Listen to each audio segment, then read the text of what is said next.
So, hello everyone, and thank you for joining us for today's session. My name is Kunain Kurban, and I am the founder of Frontier Technology Institute. On behalf of FTI, I would like to extend a very warm welcome to all of you for joining us in the latest session of our distinguished speaker series, Talks at FTI.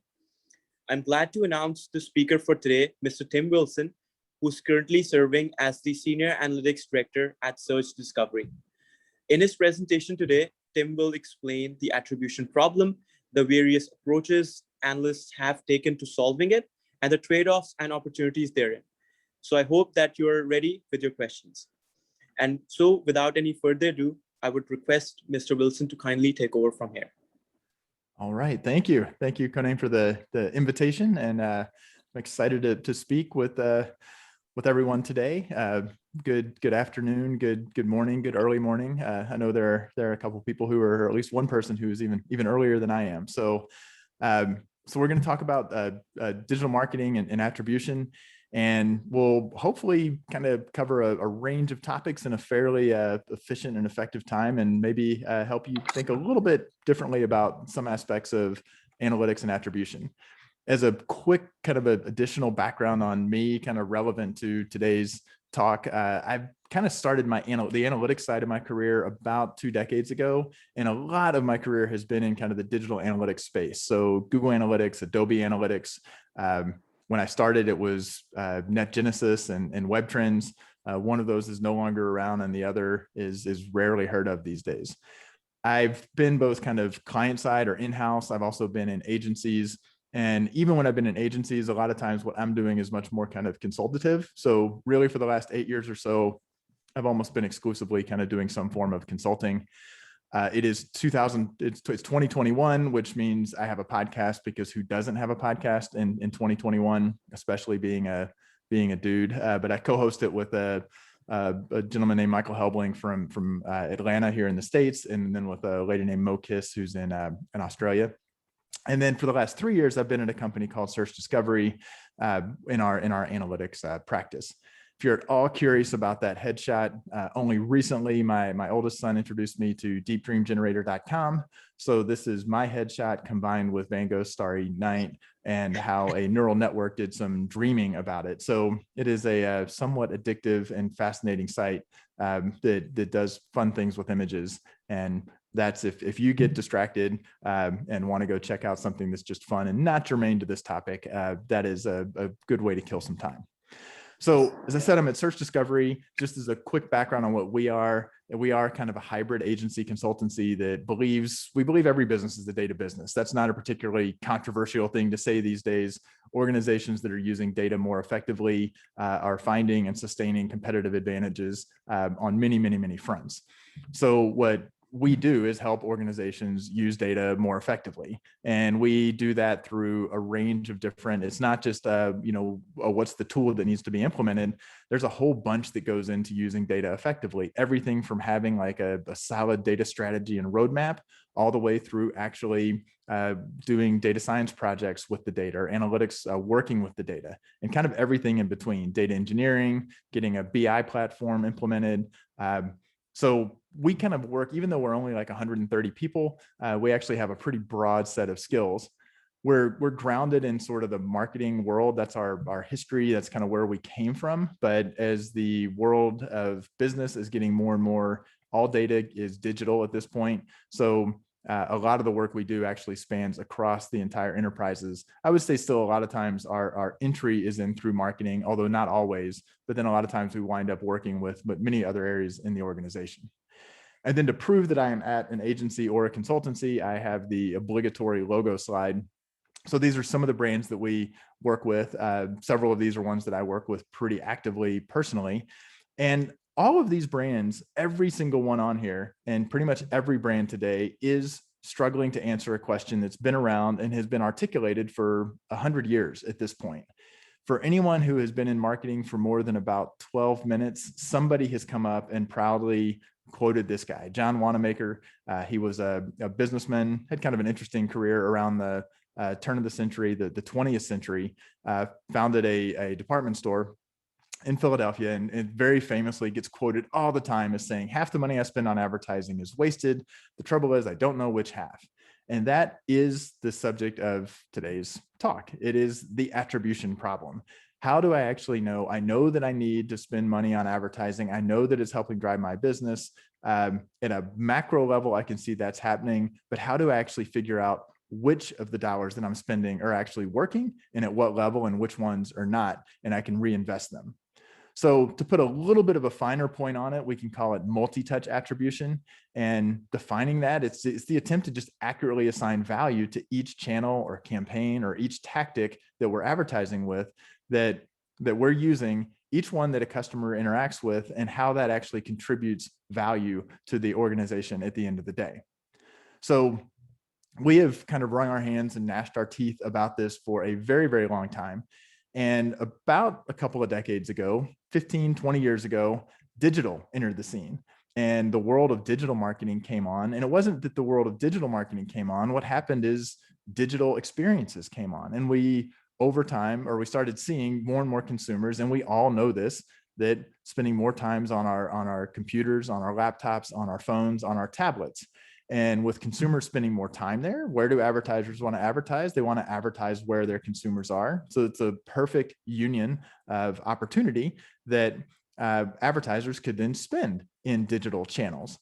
And then there was kind of a leap, which was actually a little bit dangerous, but it got made anyway, that because we're advertising on digital now more and more, and digital gives us the ability to track a specific interaction. If I send somebody an email and they open and click through the email, I know the person who clicked through on the email, which is different from if I sent out a direct mail piece to 10,000 households. I don't necessarily know who actually responded and came to my site or called up my call center from that.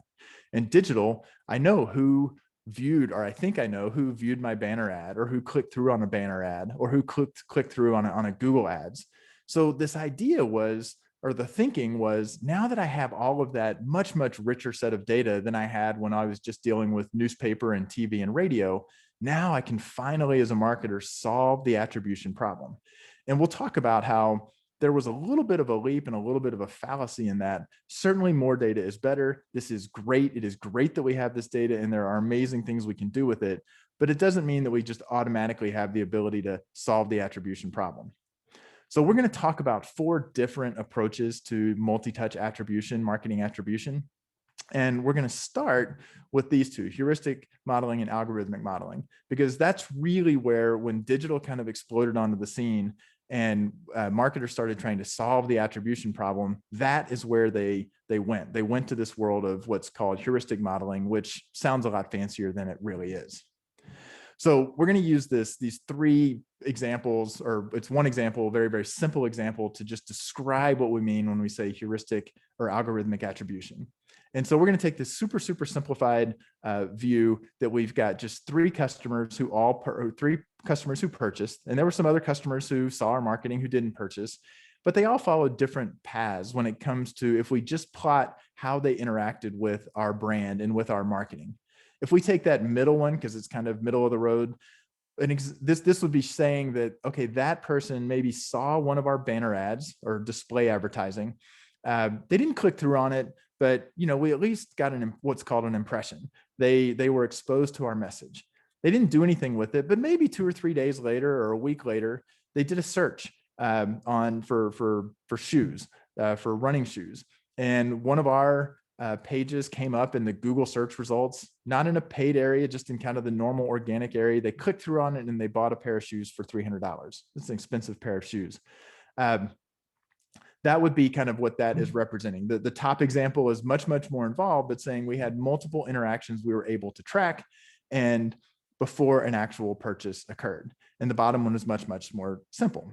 So the way that marketers started thinking about multi-touch attribution is having this mentality of, I've tracked all of these interactions or all of these touch points. And what I want to do is take the total $600 that I've made here, and I want to divvy up that $600 across those 3 different channels. And if you're seeing kind of the flaw in that, then you're ahead of where the whole marketing industry has been. There is a fundamental flaw in saying I need to take that total $600 and divide it up against these different touch points. But that is the path that we went down. And it started with kind of a pretty simple and straightforward rationale was, well, let's just take the last channel that was touched, because that's the one that actually apparently drove the purchase. So we're going to give paid search $300 of credit. We're going to attribute $300 of credit to paid search, and we're going to attribute $300 to organic search.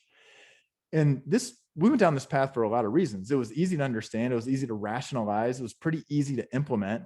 So we kind of went along that way for a while, for several years. That was kind of the tools and what was available, and it made a degree of sense. But then all of a sudden it kind of emerged. There was this whole wave of kind of very, very loud thought leader yelling at the space saying last touch attribution is a problem. If you're doing last touch attribution, you're an idiot. You should be ashamed of yourself.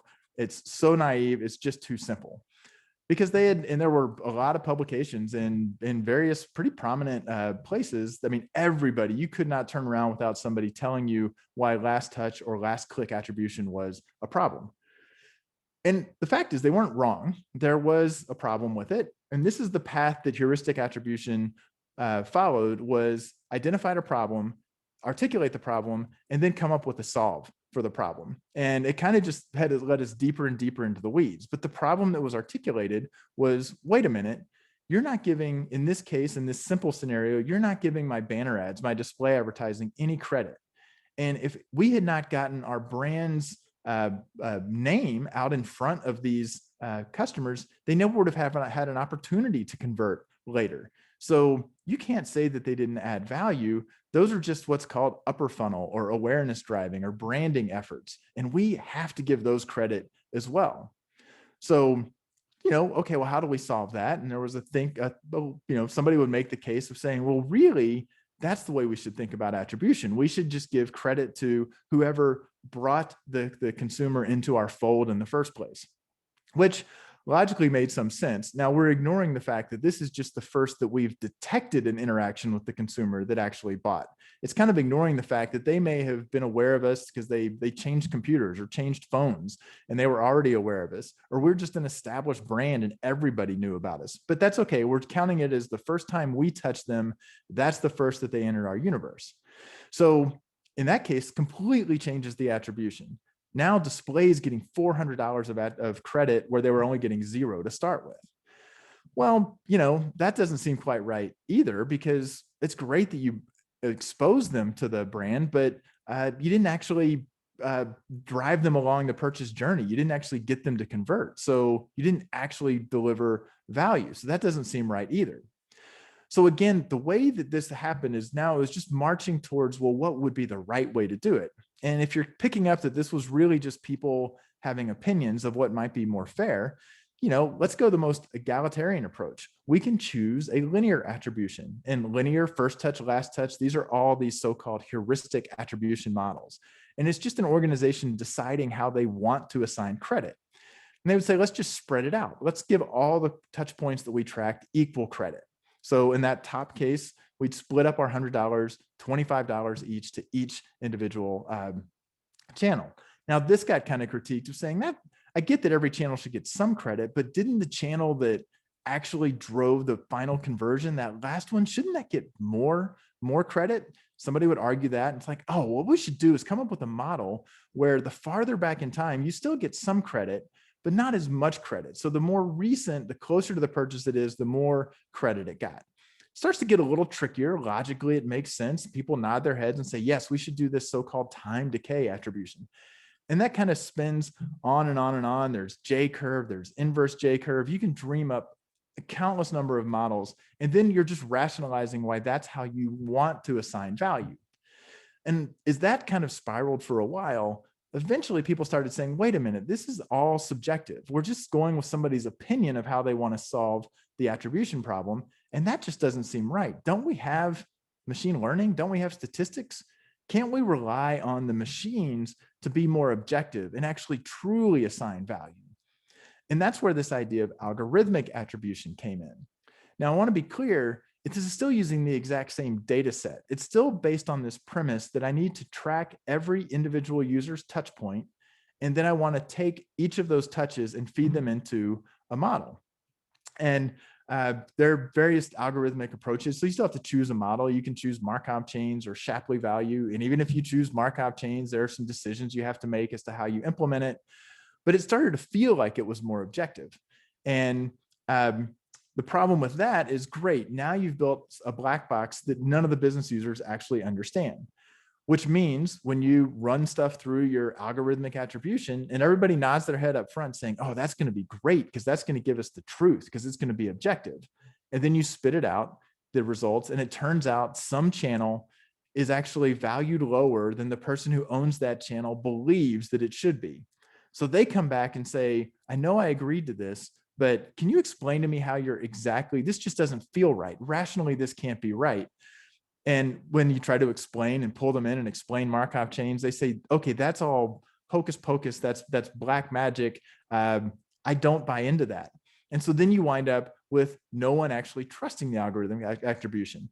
And I will claim that many attribution, pure play attribution vendors, many of which got acquired by larger companies over time, this was what they were selling, was we can do algorithmic attribution. And then, and hearing examples from various actual clients of theirs saying, no one actually understood it or trusted the results it was spitting out. So we actually had to go back to a simpler model. So great, we tried all these things. They were started, the key thing is they were started with this idea of we're going to track each interaction. That's what we got excited about digital with. But it sort of led us into ever more complex ways to approach it and still not actually really feeling like we'd solved the problem. But it also had a really fundamental miss that we really didn't touch on. And that was kind of the world of causal inference or counterfactuals or potential outcomes. So if you've worked in kind of the data science world at all, you've come across the idea of causal inference. And it's a really, really powerful idea. So if we thought through our attribution world and did kind of a mental exercise and said, what would happen if we didn't run any paid search at all? We didn't run any Google ads. And it was a parallel universe. What would have happened to the first and the third scenario here? And the premise of which all the models up to this point have used, and this is what the marketer wants to believe, is if we took paid search out, then those two would not have purchased, because clearly we tracked everything they did. If we took this one channel out, the chain would have been broken and they would not have purchased. Now, if we step back and think about that logically, is that really what we believe would have happened? Is it possible that that third scenario, that's like a super loyal customer? We just haven't had any marketing interactions with them, but they've been buying from us for years. And they used paid search because they needed to make their next purchase, but that was just the most convenient way for them to purchase. They easily, if we had not had paid search, they still would have found a way to come and buy. So the example I like to use, I've got a couple of my favorite examples, neither of which I have come up with. The one that I like to use is from Search Discovery's head of data science said this, and I was like, oh, that is brilliant. This mode of the way that marketers have historically thought about attribution, it would be the equivalent of if you went to the grocery store and stood behind the checkout counters and you kind of waited and watched until you saw someone walking up to stand in line to check out carrying a 12-pack of Coca-Cola. And you ran up to them while they were standing in line and said, you should buy Coca-Cola. And then you went away and you watched, and sure enough, they bought Coca-Cola. And you say, aha, I influenced their purchase of Coca-Cola. You need to attribute some credit to me for that person buying Coca-Cola because I had an interaction with them where I told them that's what they should do. And that is obviously ridiculous. But if you think about how we do digital marketing and we're trying to target audiences who are receptive to our products or services, the better we do that, the more chance there is that there are people we're targeting who are actually going to buy anyway. So the challenge is when we say we want to take that total $600 and we want to spread it out across the touches that we had, that ignores the fact that some people would have purchased anyway, and marketing might have had an interaction, but realistically should not be getting credit for it.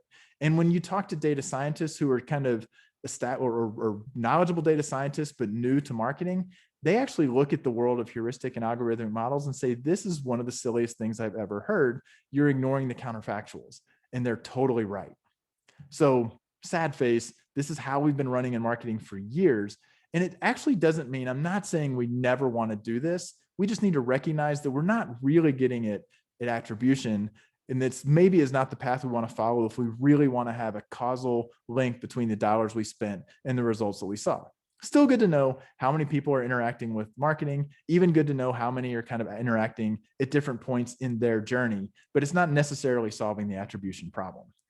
So that is kind of how marketers for the last 2 decades have done multi-touch attribution.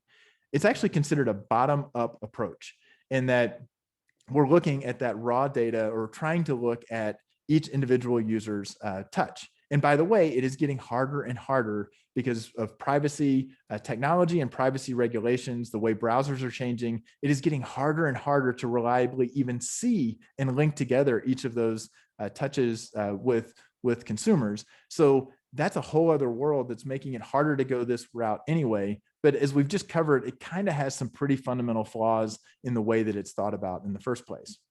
So that's a bottom-up approach. A top-down approach actually is been around much longer than the multi-touch attribution. It actually predates the heuristic modeling world. And media mix modeling, or sometimes it's marketing mix modeling, or just mix modeling, or MMM, lots of different ways to refer to it, is really just multiple linear regression. And this is going to be a gross oversimplification, but not such an oversimplification that it's not useful to think about it. With mixed modeling, it's top down in that we start by listing all of the channels that we're using. And this is just an example set of channels. I'm not showing TV. I'm not showing, there are lots of other channels that could be there, but we list all of our channels. And then we say that we used over the last quarter or the last 6 months or the last year. And we pick kind of a measure that actually tells us the volume of activity we did in that channel. And you can use the dollars that we spend on the channel as well. Sometimes you use the dollar, you use maybe a couple of variables, but depending on the channel, we have different measures that we're using. And we say, okay, let's get that measure that we're going to use. And then on the back end, we actually have the financial results. And maybe that's revenue that we got. And if we look and say, okay, we've got a bunch of these things that we've controlled that we did, and we have a result that we're trying to get to, we can think about that through a statistical lens. We can think about the things we're doing in marketing as our independent variables, and we can think about the financial result as a dependent variable. And so that means we can model them. We can feed them in, and we can do, starting with just a simple multiple linear regression. And if this should look like a pretty familiar formula, and it doesn't have to be there. Other models can be used, but multiple linear regression is pretty powerful and has a lot going for it. And there's lots of other little pieces that have to go into this. So it is simplified.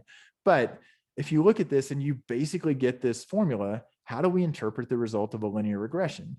Well, the first thing we've done is we have a beta naught. We have an intercept. And that represents the problem that we have with the way that we were just talking about heuristic and algorithmic attribution. Beta naught is basically, this is the revenue you would have gotten in the absence of any marketing whatsoever. And there's a value for that. So that's useful. And then the coefficient for each one of our channels is telling us, in this case, in this simple example, for every additional click you get on paid search, what was the incremental revenue that you would have gotten? It'd be a really, really small number. It would be more like every, how many, for every 1,000 incremental clicks on paid search, what is the impact on revenue? So that feels good. Now, one problem is that it's pretty slow to do this because you have to gather data from all of these channels and get it all lined up and normalized, and then run it through the model and do lots of sorts of adjusting and tweaking. So some companies only do mixed modeling once a year. Some that do it maybe once a quarter, but the results aren't available until 2 months into the next quarter. So that's one challenge. But there's another challenge with mixed modeling in that it's based on a little bit of a fallacy when it comes to data and the volumes of data. There's this belief that if we have enough data, we can always model it. And that has a real problem. It's based on a premise that it's an assumption that there's enough natural variability in the data that we can actually use it to actually detect a relationship between our independent variables and our dependent variable. What do I mean by that?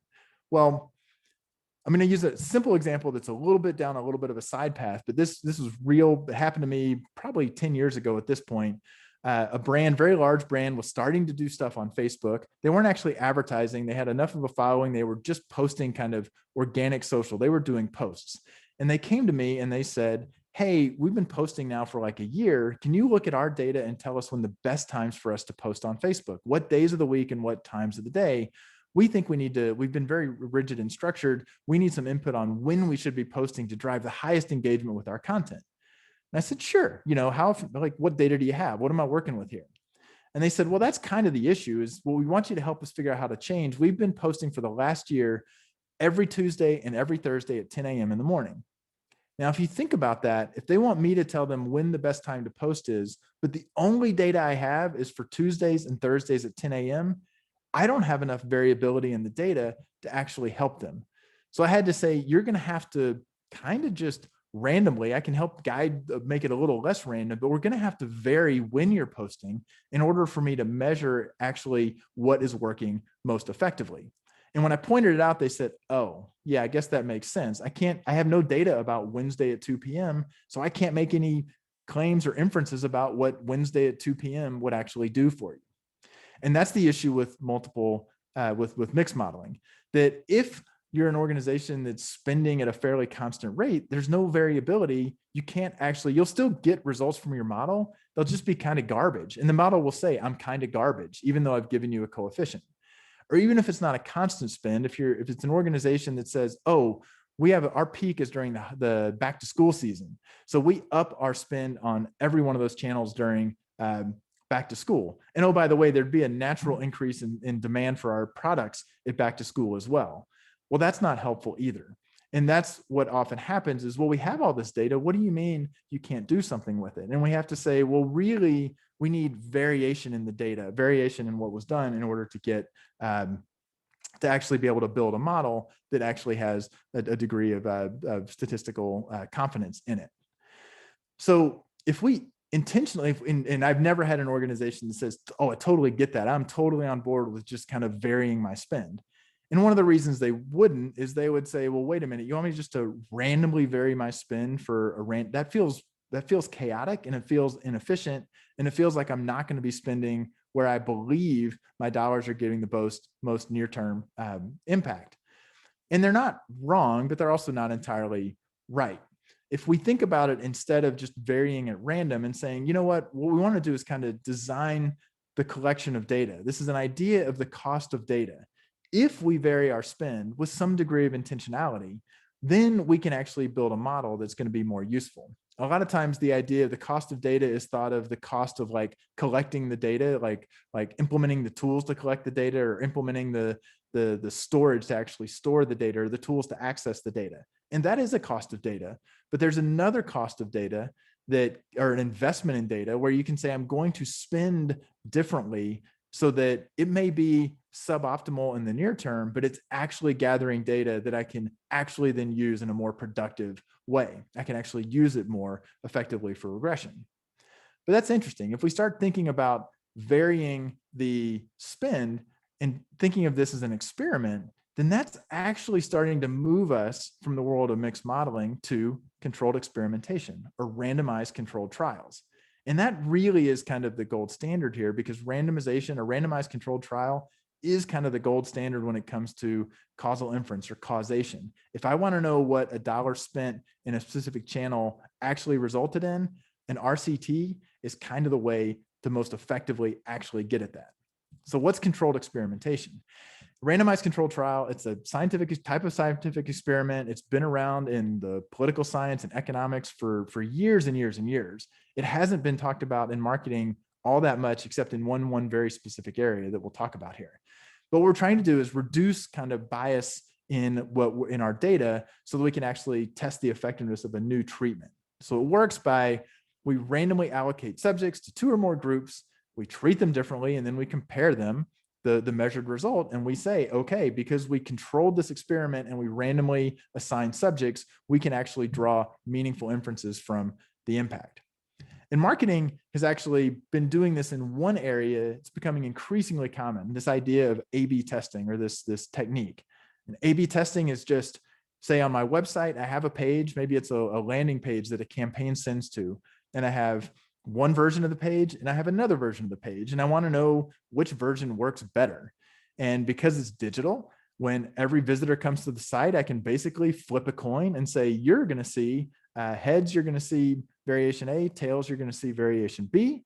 I measure the results. And as long as I've done this with enough visitors, I look at maybe for variation A, 9% of the visitors went on to convert, maybe to make a purchase.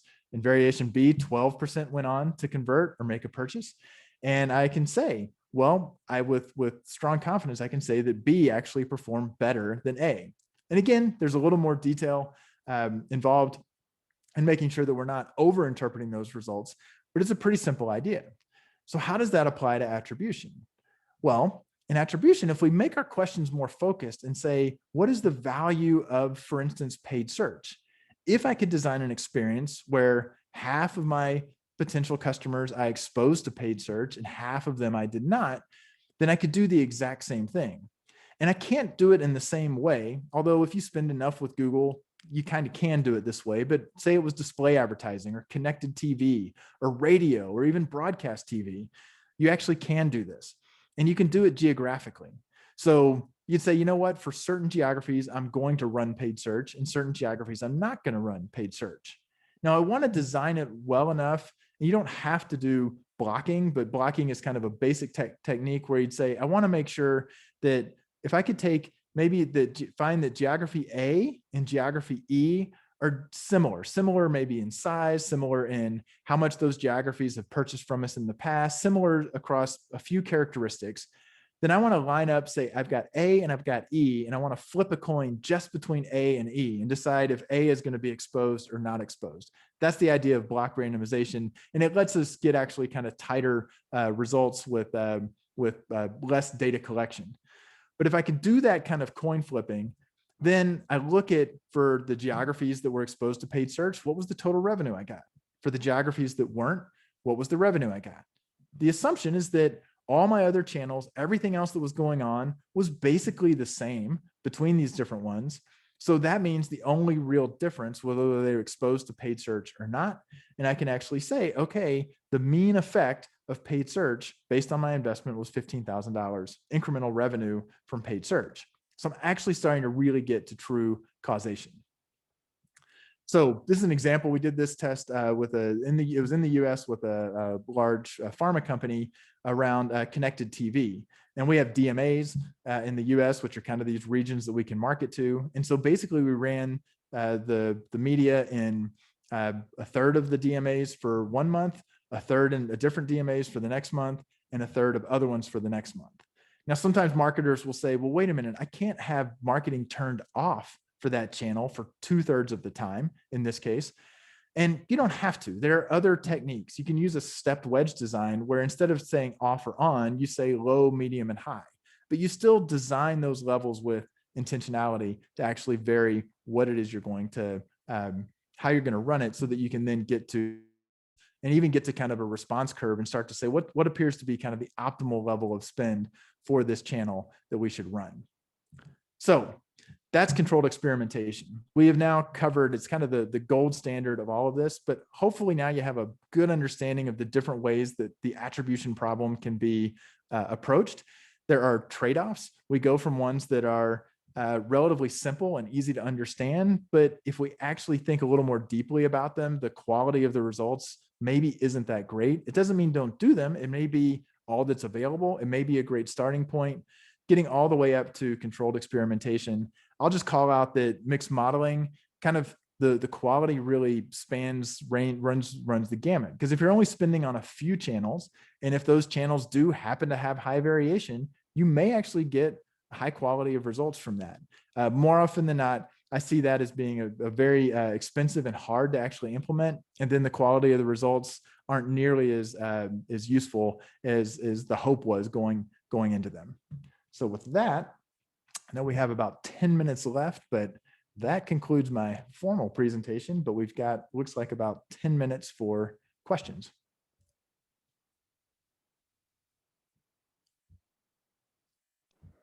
Thank you, Tim. I think it was extremely informative. I kept receiving feedback, via WhatsApp from some of the participants, and they're very impressed by the content that you've shared. So I guess, guys, if you have any questions, feel free to ask.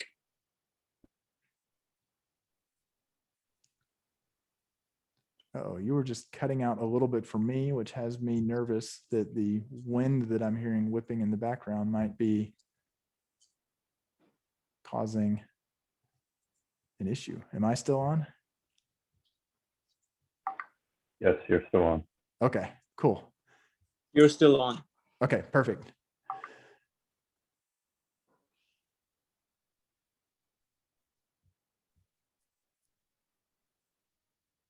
Trying to get I've lost my views of the people. We have a question from one of the participants. She's trying to figure out how to ask the question on Zoom. So I'm going to just ask her to write it.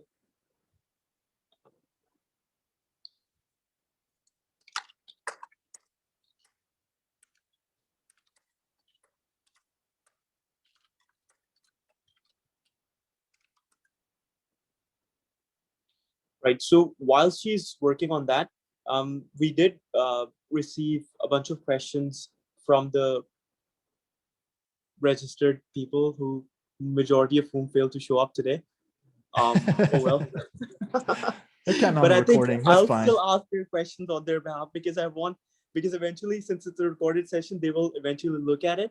So I still want them to have the answers to their questions. So I think I'll start with the first one, where this gentleman asked how we could incorporate offline into attribution or views from, for example, brand campaigns on Facebook or YouTube. So that is, to me, the sort of the thing that a lot of brands are struggling with, and why we are saying that's where a randomized controlled trial can really, really help you out. And we've had that with brands that have said, and it tends to be these are upper funnel, these are awareness, and we know we can't really track the person downstream as to whether it actually had an impact. And the challenge is, if it's a really long sales cycle, if it's like, it may be a year from when they first are exposed to your awareness content before they purchase, that's just tough. But in that case, you actually can start to look at, well, where maybe you move the value kind of a little farther upstream, and say, maybe I'm worried for the awareness. I really want to get them into our universe, into our ecosystem. I want to be aware of who they are. But that is fundamentally where a randomized controlled trial is so amazing, in that we don't have to see the individual user. If we control, and you don't have to do your randomized controlled trial around geography. But I've been kind of amazed over the last couple of years, when working with like true data scientists, that if we frame the problem and say that's what we're trying to measure, and start thinking of what data is available, and we're willing to actually do some experimentation, which means we may spend a little differently than we have historically spent our dollars. We'll do it in a controlled way.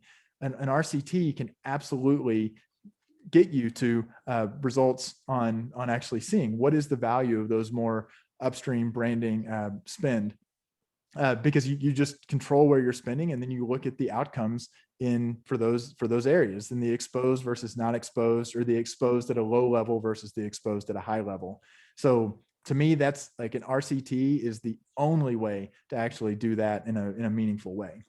I may be overstating that just a little bit, but I'll stick with, it's the only way. Mm-hmm. Great. Right. So here's an interesting one.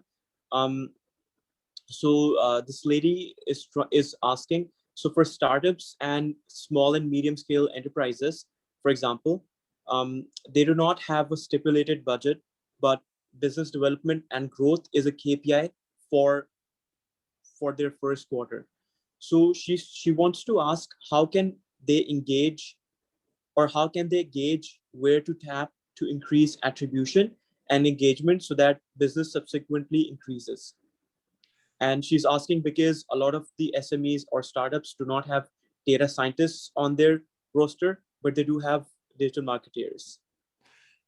So that's one where, having said there are some real problems with kind of heuristic attribution models, there are actually some real upsides to it as well. And especially for if it's a startup, there is zero brand awareness, zero brand recognition. If it is a startup that is actually selling a product or service that is relatively low consideration, kind of in that you can do kind of direct response advertising, then that's actually a heuristic model actually works fine. When the first I was exposed to digital advertising, it wasn't in a startup, it was like a $400 million company, but it was with paid search, when paid search and Google ads were first coming on. And in that case, what we were selling, we had low enough brand recognition that we were using paid search and saying, yes, somebody who was searching for this type of product, we put an ad in front of them, they clicked through and they purchased or they became a lead. It was actually a fine place to start. So that's actually kind of calling out I may be overstating the flaws with heuristic attribution. I would say as organizations grow and they try to start seeing the flaws with the heuristic attribution in their specific world and then try to fix it by adding complexity, really there's an opportunity to do something like a randomized controlled trial. But even for startups, I don't want to say don't do a randomized controlled trial with a startup. Don't say we're going to turn on every channel simultaneously at the same level, and because you're going to be asked, well, which channel actually worked the best? Well, turn on channels at staggered levels and know that the fourth channel you turned on may be benefiting from the first three channels. So putting some thought into, if we do X, if we do something, we want to be able to gauge the response. I don't want to do 7 X's at once and then try to tease out the difference, because I need to actually see the actual variation, and just keep that in mind as you're determining how to spend, and actually say, I'm going to incrementally do these things so that I can actually try to actually measure the response. Got it. Thanks, Tim, for that. Right, moving on. Does anybody wants to ask a question, or shall I continue? Otherwise, I'll continue with my list. So I got a question that came in via DM. So I'll read out, which was in terms of a custom implementation, how effective is using SQL versus another programming language? And I read the question, and now I'm like, I don't know that I have a fantastic answer, but I tend to be on almost any tool, any type of tool, any type of technology in 2021. I think every tool is fine. Every tool has its limitations. Every tool has its benefits. Being able to work with a couple of different platforms is generally even better. But there's kind of the age-old sort of almost a joke question of, is Google Analytics or Adobe Analytics better? And the answer is yes and no, because they're just different. And so if it becomes SQL versus R versus Python versus you name it, or really, I hear a lot of kind of Python versus R. SQL can be great for actually getting the data out, but isn't quite as great at being able to kind of script and run models that somebody else has actually developed. So, but if you get into R and Python, it's kind of a coin flip between the two of them. And a lot of data scientists, they say, oh, we use all of those, which is great for them. I'm like, I can only learn one at a time. So that's kind of maybe a non-answer to a question that I unfortunately volunteered to read out loud. No, I think that was fantastically done. Tim, I just happened to stumble upon another question that somebody asked me last week, and this is from the perspective of regions where analytics is still in a very nascent stage, meaning like the adoption of analytics is still in a very nascent stage. So in regions where companies at most rely on Google Analytics to try to address their attribution problem. What other, I would say, tools or techniques would you recommend other than Google Analytics, or like tools, I would rather say, that you would recommend other than Google Analytics that these companies within these regions should explore or to explore? So it's funny. I would probably wind up being the annoying consultant who first says it depends and then says probably wouldn't focus on the tools as much as focus on having really clearly articulated questions that you're trying to answer, because there is kind of a sickness in the industry that just finding the right tool is going to solve what is really a process or a people challenge. Yeah. So I mean, I do think if you dive in, if you're sending email, well, you should start off by what tools do you really already have? Because if you're sending emails, you also have data from your email platform that, sure, MailChimp is integrated with Google Analytics, but that's just for slapping campaign tracking parameters on the end of the URLs. Your email platform has a rich set of data that of who your audience and who's subscribing and who's responding or unsubscribing that goes into it. So it really does, though, vary based on what's the business, what are the questions you're trying to answer, and not getting caught up with. It's very easy to say I've got Google Analytics, so now the only questions I'm asking are ones that Google Analytics can answer, and it is dangerous to get sucked into that. So there can be a benefit of like, oh, I got another random tool and that's helping me ask other questions, but that's kind of backwards. We need to be figuring out what are the biggest problems we're trying to solve. What would it take to actually use data to solve those problems? Okay, now, do we have that data? If not, what would it take to get that data, which may or may not lead you to a tool you already have, or it may lead you to a tool that you need to add to the tool set. Got it.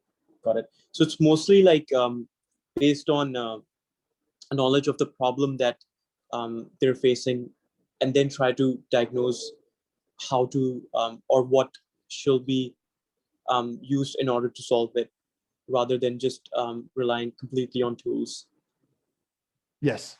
Yeah, totally.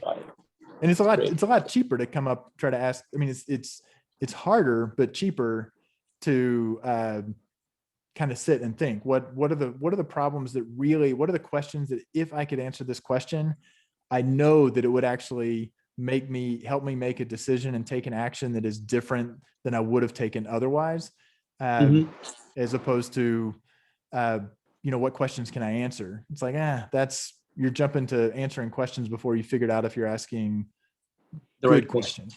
Yeah. True. Great. So we're 4 minutes over time. I guess we can take one last question from the audience, if anybody would like to volunteer. Putting the pressure on them. Yeah. Right. Shall we start calling out? I think we can, Hector, if you have a question, because you were the first person to write. Oh, that was his question was the one that I read out. So technically, not only did he get up earlier than anybody else, he's also asked a question. Yeah. He wants the gold star. The gold star, yeah. Any other questions anybody has? Chris? Yeah, I have one for Tim. Probably, as we like to say in the US, a softball or easy question, maybe. Tim, given that a lot of the audience here are data science students, Tim's got a lot of fame in the US and Europe and in Australia and other parts of the world with being very transparent and open about his own learning journey in data science. And I think it would be just fun just for a minute or two, Tim, to kind of share how you got excited about the topic, what made you realize that you couldn't do everything you wanted to do with Excel and SQL, and what resources got you on the way as you in addition to courses that someone might take at Conan School, to kind of continue education on your own, to really immerse yourself in the world of data science. Whew. That's like a whole other presentation, but I can take a run at it. You could do the TLDR, as the kids say these days, too long didn't read. Yeah. Well, and that's, I will say, as I said at the beginning, I've been started in digital analytics about 20 years ago, and I got pretty excited about data very quickly after that when I went to a Data Warehouse Institute conference. But in many ways, looking back, what I was doing, I think it was valuable and useful to the stakeholders that I was supporting. But it was 5 or 6 years ago that I started hearing about R, this programming language R, and I was hearing about it from people who I really respected, and I started talking to some people who were really frustrated with marketing and analytics, and were like, you guys are thinking about it completely wrong. And they were also people that they were frustrated with the whole industry. And I thought, I feel like I'm probably missing something, because these are some really, really sharp people. And so that sort of started me on I thought, well, I'll just spend a holiday break, maybe learning R, and then I'll understand everything that they're frustrated with. Well, that spending holiday break learning R wound up being instead like a year and a half learning R, and very quickly learning R, hearing that, oh, as you learn R, you're going to just have to kind of learn some more about statistics, and learning about statistics and statistical thinking started to, in this idea of data science, I was the naive guy who thought that, oh, I'm a sharp guy. I can learn R. I can become a data scientist. And I no longer say that I want to become a data scientist, but I will certainly say that I want to do some data science, and I want to understand aspects of data science, because what I learned, and I don't have a good answer for like the how to do it. I think things like FTI are great, where you can actually have a structured curriculum that says you're going to learn, spend some time learning Python. You're going to spend some time learning statistics. I took a Coursera course. I took a lot of kind of Googling, I'm just going to make myself use these platforms. I kept talking to the people who had been frustrated, and they were like, great, super patient. We'll help you out because you're trying to make that pivot. So I think and it's been way, way more exciting. It's super frustrating. It's hard. I am finding that there are things that I have that I can say and explain that I did not understand at all 2 years ago. So I absolutely thank you for saying that. I've been transparent with my own journey and my struggles on this front. I think we all, as a community, the analytics community is incredibly open and supportive. And the more you say, hey, I'm struggling to understand this, there will be plenty of people who say, oh, maybe read this book, or maybe read this paper, or maybe check out this podcast. It really does a good job of explaining that. And so I've kind of just sort of stumbled along that way, probably not the most efficient, but I've also had a day job the whole time. And it's definitely been fun as well. And I'm trying to stop and pause as I finally feel like, aha, I really actually understand this thing. Let me stop right now and see if I can figure out how to explain it kind of to help the next person. And I'll say that actually search discovery, that's a big part of what we're working on as well. We've got a whole bunch of content that's scattered in different places that is basically trying to solve that challenge of how do you help the industry kind of make the pivot to a deeper approach to analytics, which means they have to understand some concepts. They have to learn some techniques that are confusing, but are kind of amazing once you actually figure them out. It's a big reason I went to search discovery, was because they had that kind of in their minds. They wanted to help the industry actually make that pivot, which I'm kind of driven to do. So I guess there's a part of the best way to learn something is to teach it. So putting together this presentation meant I had to actually put together how the very, very different thoughts and things I've learned, things that I've done that were completely wrong and are a little embarrassing in hindsight. I didn't advertise those in the presentation, but that's where some of these thoughts actually came from. So that's the other part, is as you learn something, try to figure out somebody else who you can actually help explain it to them, because that will help you understand it better as well. How was that for a TLDR? That's about as concise as I get, I think. Mhm. I think that was a Yep. excellent segue into wrapping up the presentation. I think we're pretty much done with all the questions. Thank you so much, Tim, for taking the time out. I know you are currently on like away, so I think now I'm you kicking can off my holiday enjoy right after this. Right after this. presentation. Like it's gotten you nicely warmed up for the rest of your day. For a day of relaxation. Yeah. All right. Thank you so much, everyone, for joining us. And if you would like to get access to Tim's presentation, you can let us know, and we shall send it to you via email. So the session is recorded, so you can always review it at your convenience later. And thank you so much, Tim, for once again for taking the time out. All right. Thanks so much for having me.